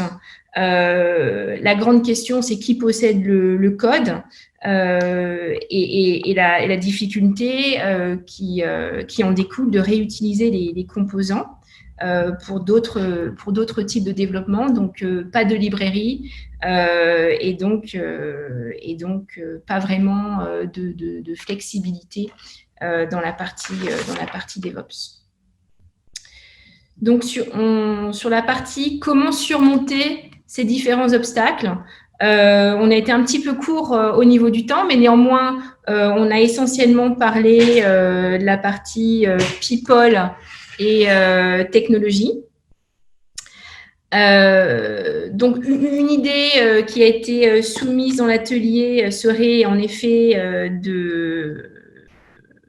d'avoir une supervision forte des bonnes pratiques à mettre en place et une communication forte sur la culture du changement et la culture DevOps.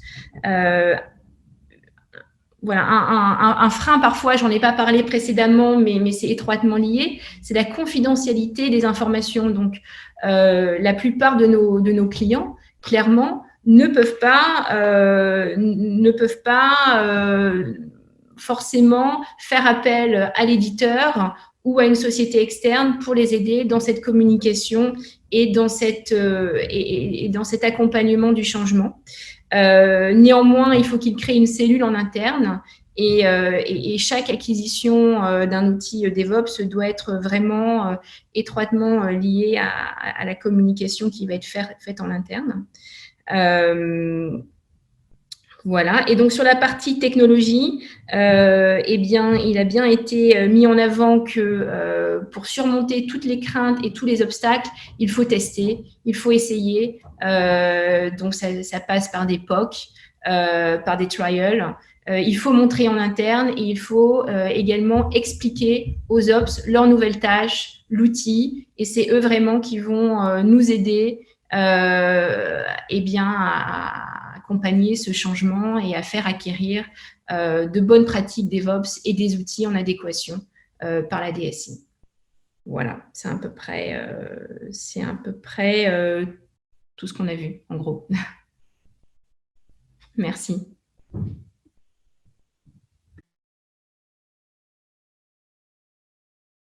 Que c'est Philippe. Philippe, tu avais un groupe ? Oui, j'avais un groupe. Oui. J'étais en train d'essayer d'agréger mes notes pour avoir quelque chose d'aussi clair à présenter que toi. Donc, je vais être probablement plus brouillon. Alors, j'avais un groupe de timides, mais au moins, j'en avais un, par contre, avec qui les échanges ont été très intéressants.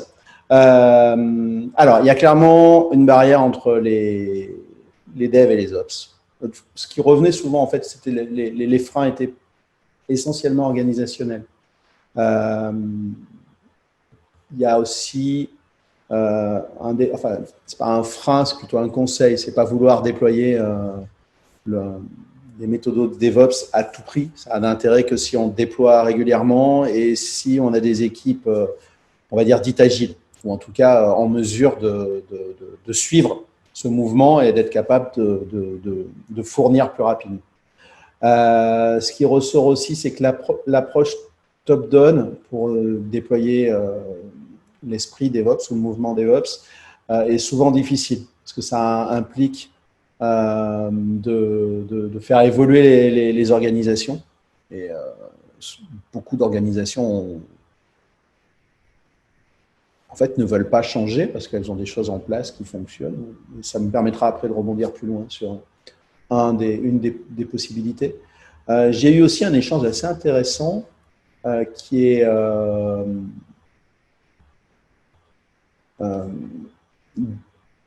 moi, j'ai beaucoup parlé de Kubernetes tout à l'heure, donc d'orchestrateur de containers comme plateforme cloud ready. La personne m'a dit, ouais, mais déployer du DevOps sur des plateformes non cloud ready, c'est difficile. Alors, on a eu un échange là-dessus. Enfin, c'est pas dit non, elle n'a pas dit que c'était difficile. Elle dit on n'est pas cloud ready parce qu'on n'utilise pas d'orchestrateur de containers, on utilise des VM. En fait, c'est tout à fait possible. Moi, j'avais juste fait un focus sur Kube pour simplifier les choses et puis rester dans les temps. Donc, il y avait peut-être un frein induit par les architectures.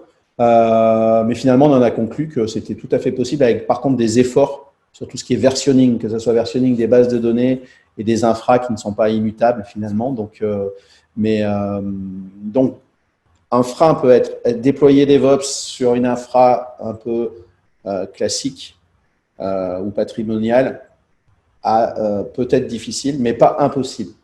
Qu'est-ce que j'avais comme autre alors, après, plutôt sur la partie solution, je parlais avant de la problématique de l'approche top-down. La personne m'a dit qu'eux, ils sont passés finalement par une approche plutôt bottom-up, donc plus par les outils, pour déployer ça de manière progressive. Donc, commencer sur automatiser ces builds, donc la partie plutôt CI, pour aller ensuite sur la partie continuous delivery et déploiement sur les infrastructures hors production qui sont, elles, gérées par les devs.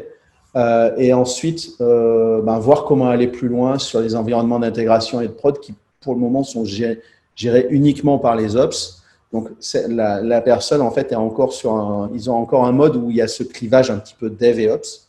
Donc, ils arrivent à déployer des bonnes pratiques DevOps. Ils n'ont pas fait encore la réconciliation pour arriver sur la possibilité que même les devs puissent déclencher des déploiements en production. Ça reste encore siloté, mais ils ont déjà gommé beaucoup de silos par le biais de l'automatisation.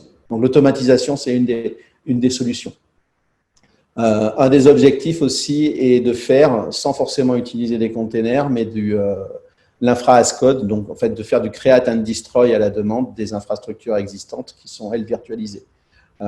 Mais donc, toujours une approche par les outils pour remonter progressivement vers les processus, parce que eux, dans leur expérience, c'est modifier le process, c'est finalement beaucoup plus dur, c'est-à-dire pas briser les mentalités, mais modifier les mentalités est beaucoup plus dur que de finalement utiliser des outils. Ça rejoint un petit peu, tu disais, il faut essayer, faire des POC. L'utilisation des outils amène la preuve que finalement, oui, il y a des choses qui simplifient et qui amènent du positif. Le mot de la fin.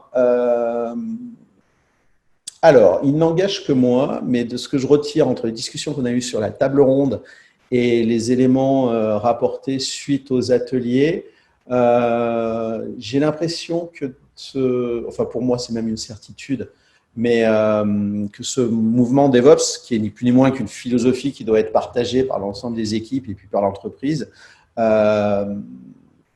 ces freins à sa mise en œuvre et les solutions aussi à sa mise en œuvre sont essentiellement humains ou organisationnels. Les outils peuvent aider, parce que moi, j'ai eu clairement un exemple d'une personne qui règle ses problématiques de déploiement de DevOps par les outils.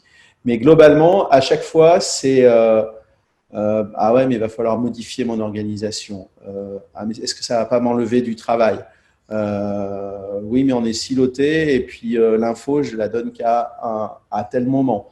Je ne veux pas que mes développeurs aient le droit de faire telle ou telle chose. Ou je ne veux pas que mes ops aient le droit de faire telle ou telle chose. Donc, cette notion de partage de bonnes pratiques ou d'informations, ça semble être le plus gros frein. Et du coup, pour y remédier, beaucoup on va dire, d'évangélisation par le biais, comme le disait Magali, de mise en œuvre de POC, parce que finalement, si on essaye, on s'aperçoit très rapidement des apports intéressants de l'approche. Après, les outils, c'est bien aussi tous les geeks, on va dire, dont je fais partie, tout le côté tech.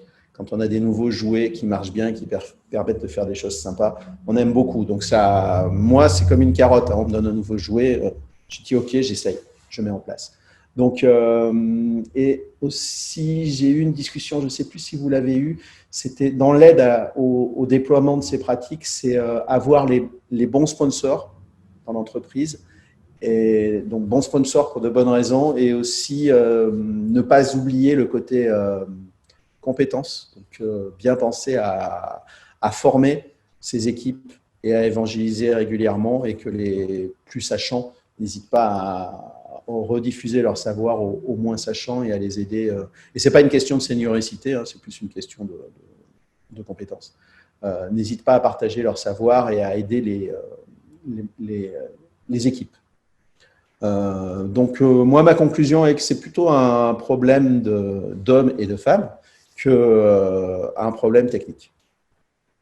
Et si quelqu'un veut rebondir, sinon, je pense que nous en avons terminé. Non, bah écoutez, je vous remercie tous pour votre attention, d'avoir été présents, pour vos questions. Et n'hésitez pas, pour les plus timides, à nous envoyer des questions par mail. Les slides et les vidéos seront disponibles très bientôt. Très bonne journée à tous.